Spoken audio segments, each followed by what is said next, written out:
بہت لڑکپن کی بات ہے.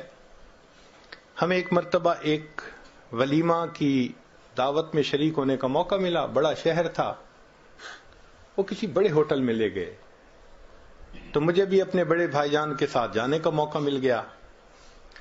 اس دن میں نے پہلی دفعہ دیکھا کہ ٹریز کے اندر کھانا لگا ہوا ہے اور ہر ٹرے کے نیچے چھوٹی سی بتی جل رہی ہے, آگ جل رہی ہے ہلکی ہلکی.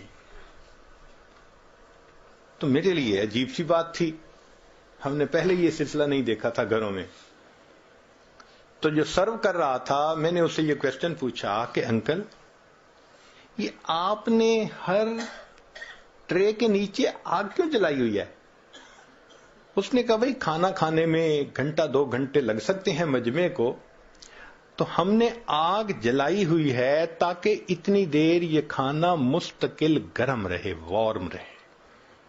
وہ تو بچپن کی بات تھی, ختم ہو گئی.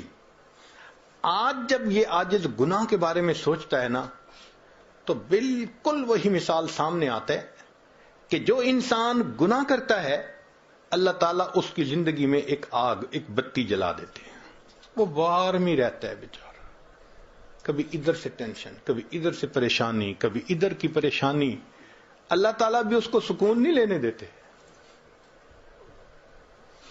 جب تک گناہ سے توبہ نہیں کرے گا یہ آگ جلتی رہے گی, اس کے لیے پریشانی کا سبب بنتی رہے گی. میری فریاد سن لے میرے مولا,